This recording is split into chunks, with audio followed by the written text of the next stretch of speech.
And I will go ahead and call this meeting to order at this time. Take a roll call when you're ready. Trustee Gator, Here. Trustee Jerome, Trustee Kenny, Present. Trustee McDonald, Here.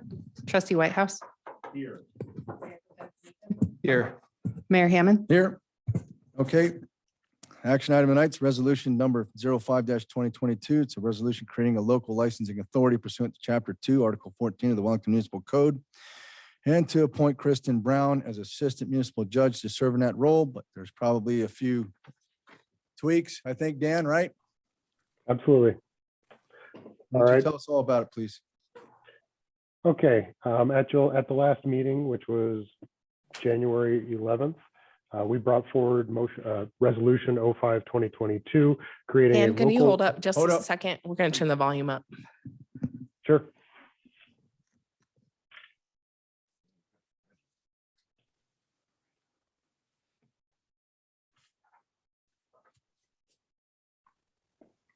Should I be saying testing, testing, testing, so you know how loud I am? Still a little low. Still low? Let me see if I can turn it up on my end as well. That might help, Dan. Yeah. Modern world. You know what? Can you hear me now? Yeah. That'll work. That'll work? Okay. Okay. Again, I apologize for not being there in person. I've got COVID positive house and a whole lot of quarantine going on. So thank you for being patient with me. At the January 11th meeting, we brought forward resolution 05-2022, which would establish a separate local licensing authority from the Board of Trustees. The intent there was to bring on board Kristin Brown, who was referred to us by actually our municipal judge. Kristin serves as local licensing authority for marijuana, as well as the liquor licensing authority for the town of, or for Commerce City, Colorado. She's very experienced in this area. At that meeting, it was discussed why or whether the board should cede the authority to regulate marijuana per the referred ordinance that allows retail and medical marijuana sales in the town of Wellington. The Board of Trustees is by default the local licensing authority. It may establish a separate local licensing authority to do that work. Staff recommended doing this for a couple reasons. One was the expertise of Kristin Brown in doing this over the years. Colorado's marijuana code is incredibly complicated, and bringing in that professional, especially in such a short time, we thought was preferable. The other reason is a lot of the duties of the local licensing authority are somewhat administrative in nature. However, as we discussed as was discussed at January 11th meeting, there is another number of items that would come before the local licensing authority and a number of hearings that are possible. So that resolution was brought for a vote, and it did not pass. Largely, the discussion at that meeting was about keeping the authority and keeping the local licensing authority with the town board, or at least presenting some options on how that might work.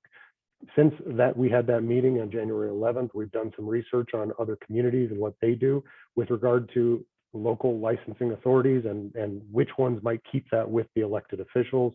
And there are very few communities that do that. In most communities, it is a administrative role. And that's not to say it's not an option. It's not to say it's not even potentially a good idea. That's just to say it's hard to find a model for it at this point. And that's something we think we need some time to develop. So what we'd propose at this time is if the board was interested in doing so, bringing forward a motion to reconsider that resolution 5-2022, and then amending the resolution from January 11th to include a return date essentially on it of June 18th. Let me get this date right. June 14th, 2022. And there's a couple reasons why we chose that date, and it's about 5 months out, which may seem like kind of a strange time. Our initial thought was, let's shoot for about 3 months out. 3 months from now, if we were to establish the marijuana authority, if Kristin Brown were to serve in that role and start all of this, if we were to come back to the board about approximately 3 months from now, that would be the special meeting of the Board of Trustees, where the new board after the municipal election is sworn in.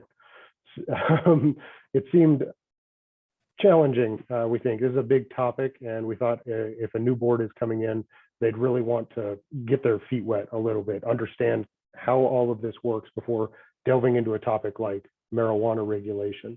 So June 14th is the first meeting in June, first regular board meeting in June, which would give that new board, they would get sworn in April.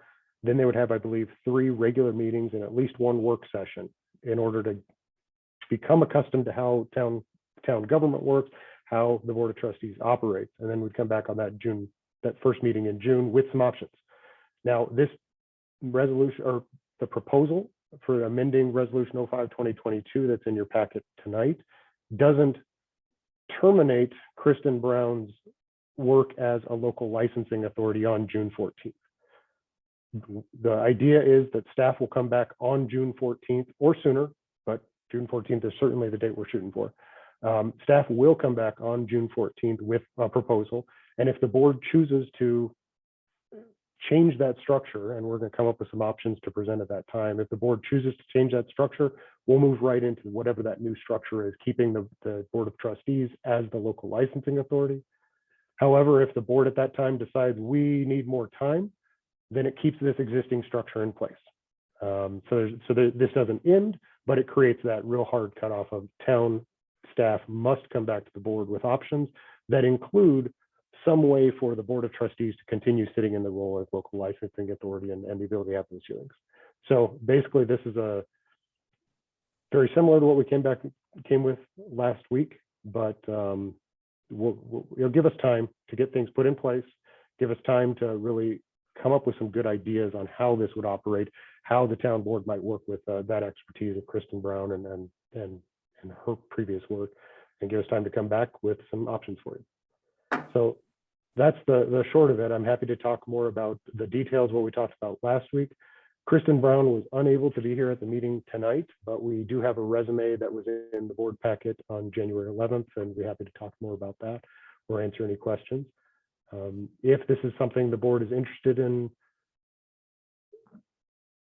doing this evening, it will require a motion to reconsider by one of the members of the Board of Trustees who was on the prevailing side of that vote last week.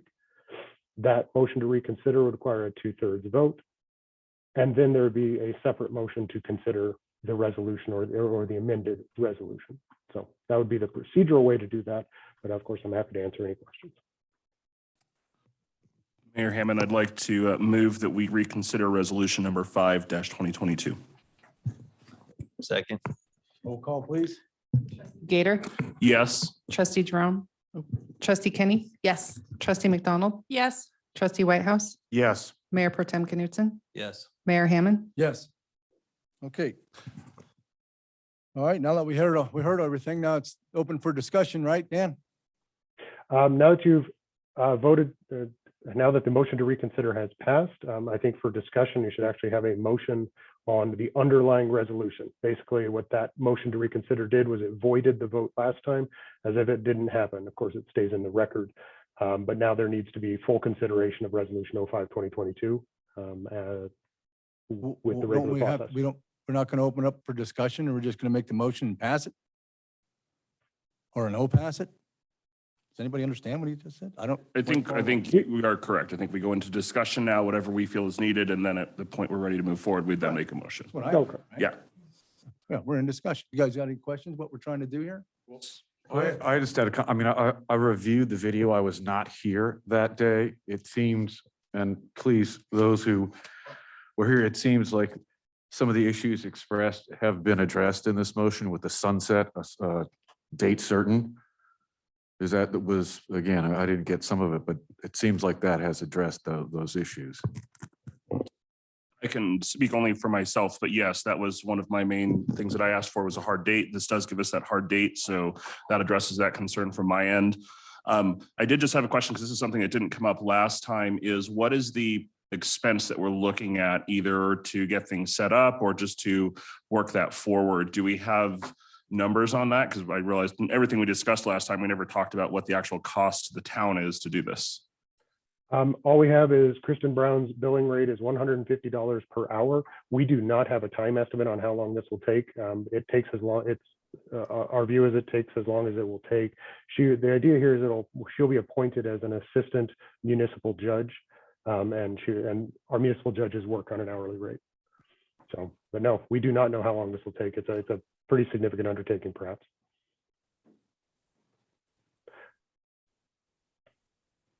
The issues that I heard last week that I feel are significant to reiterate is that the complexity of the law associated with marijuana is, and I'll admit this all day long, I am no expert in marijuana law. Obviously, that's not my profession.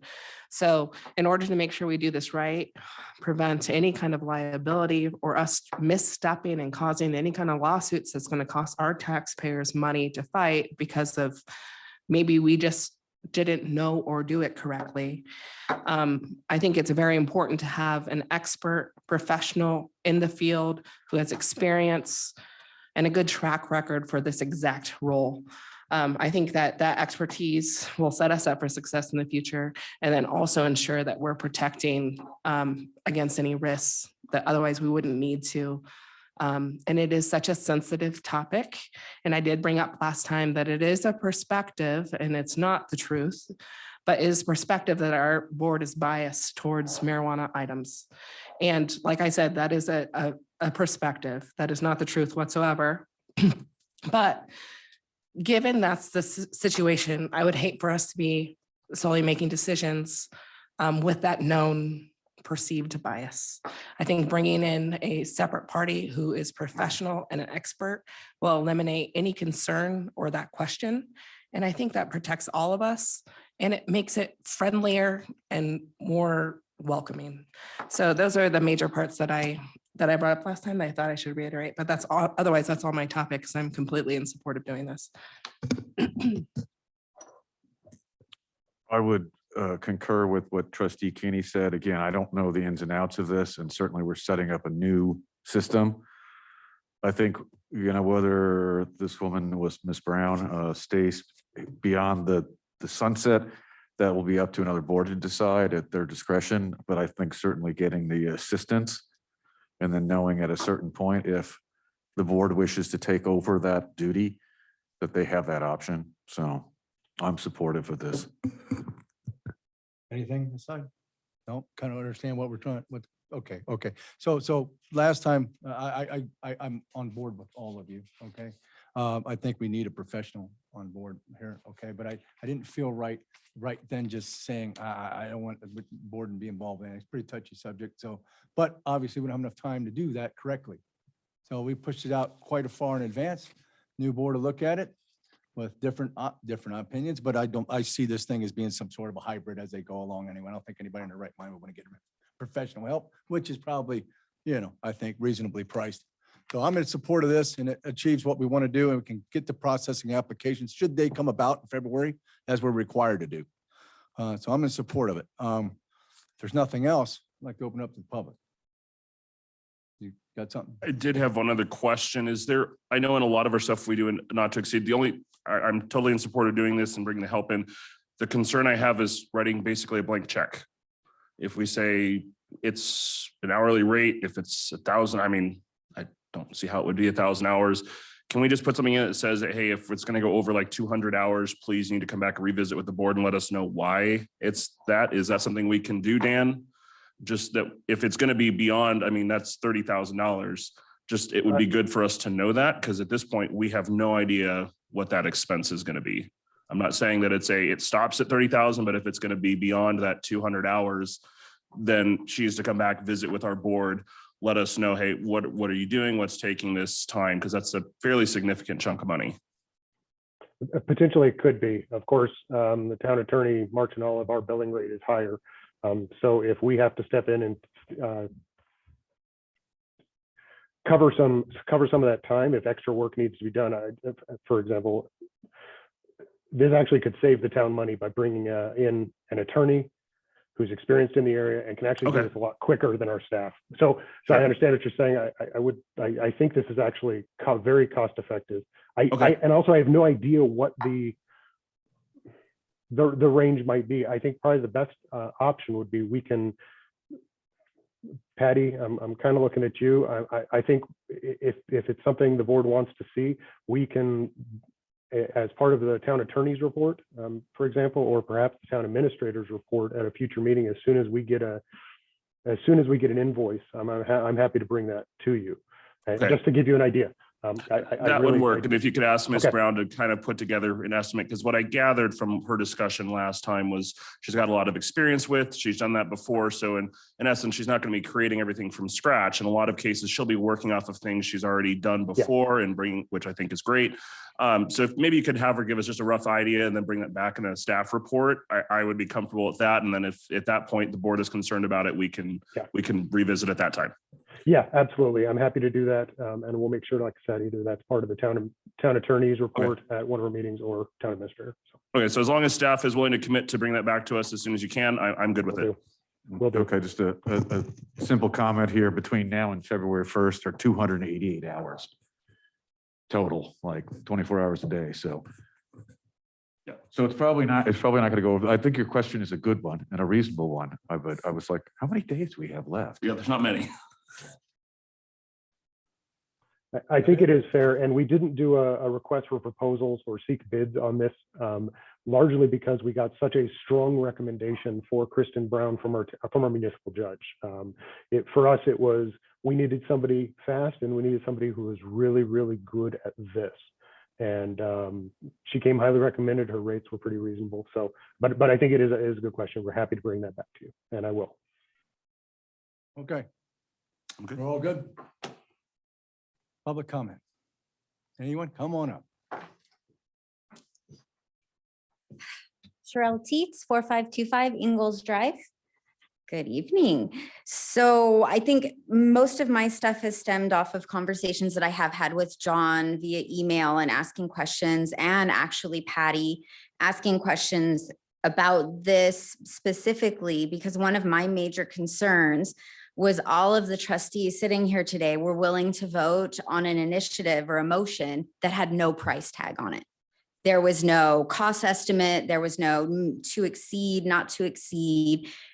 You guys were just, let's pass it and let's sign a blank check.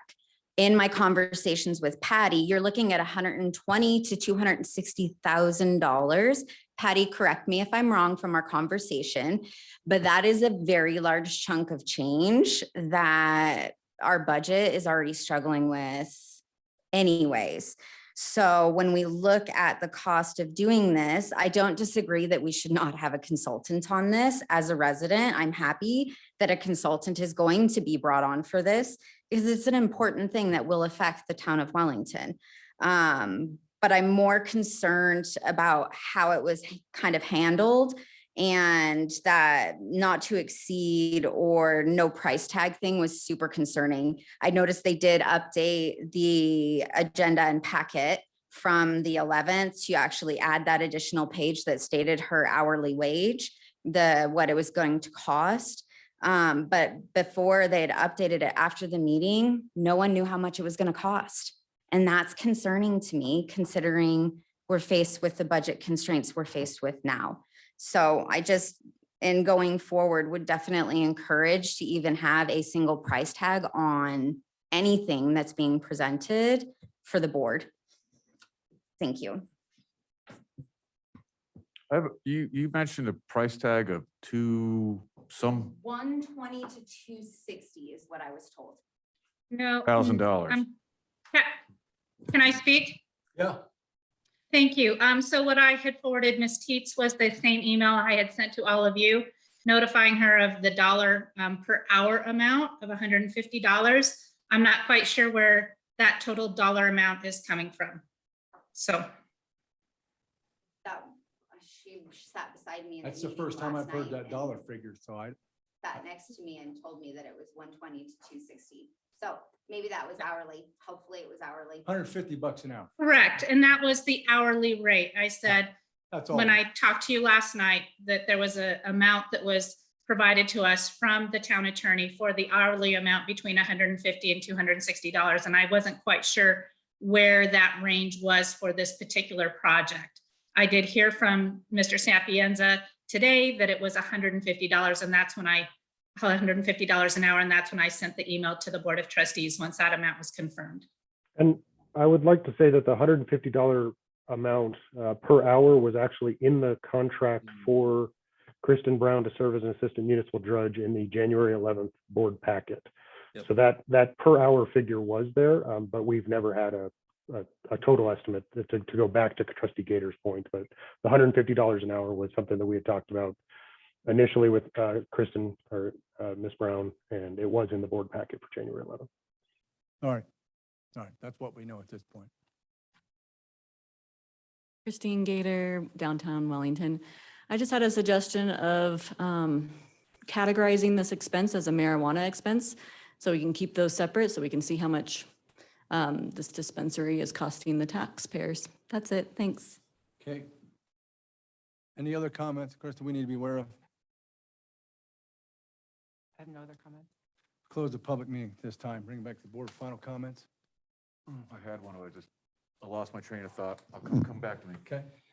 I do know that part of the licensing fees, based on what we determined that we were charging was, maxed out that we could, and a lot of that was for processing of the actual licenses. So although I understand that there is a cost associated with ensuring that we have a great licensing authority that I would hope and believe to be trusted, I do know that that's the purpose of the charge of the licensing fee, is to cover the expenses associated with that too. So, and again, we weren't sure exactly where those need to be, and we acknowledged that, we discussed it, and that's kind of why we went for the high mark. And then to determine later if, kind of like with our other fees that we're doing, are these fees necessary? Do they actually pay for what they need to be doing? And if that's not the case, we can lower them in the future. So I'm happy that we approached it from the charge more to see for the operations of a licensing authority, and then go from there to see if we could give people a break on licensing fees if it actually doesn't cost that much. So I'm glad that we have acknowledged those costs associated with the licensing fees. Got it? It's not for, oh, yeah, I guess it is. So the thing is, if we didn't, the ordinance says the town will have the licensing authority set up by February 1st. We didn't really have a lot of time to do this. If our attorney can speak to this, but I'm guessing if we didn't have the ability to process a license on the date that the statute says we would, I suspect we would have ended up in court, which is not inexpensive. So again, I think people got to realize it's going to have to get done. And I don't know how you can put a price tag on it. I mean, it's not like we're being cavalier with the money, but we're also kind of like, we have 11 days. I think that's true. Okay. Trustee Whitehouse, I think that is a true statement. We don't have a lot of time, and really, as I mentioned at the last board meeting, January 11th was actually the second board meeting since the marijuana ordinance had actually passed, since we knew that. We really have had very little time to go from knowing that we needed to set it up to creating all this infrastructure. And so that's really why we wanted to bring on a professional to get it done, to get it set up, right, so it's ready on February 1st. Okay. All right. Sounds like everybody's good. We're ready to move forward. We're going to get an idea down the road what things going to cost. That's what they said. So we'll be looking for it. Okay, that's it. I'll entertain a motion to approve resolution 5-2022 with its corrections. So moved. Second. Roll call, please. Trustee Gator, Yes. trustee Kenny, Yes. trustee McDonald, Yes. trustee Whitehouse, Yes. Mayor Protem Knutson, Yes. Mayor Hammond. Yes. Okay. Let's see here. We got anything else? No, sir. Sure about that? Yes. All right. I got 6:55 I like the motion of during the special meeting and thank you for coming. All in favor? Aye. Aye. Thanks. Drive home safely. No way. Yeah. No way. Drive fast, take chances.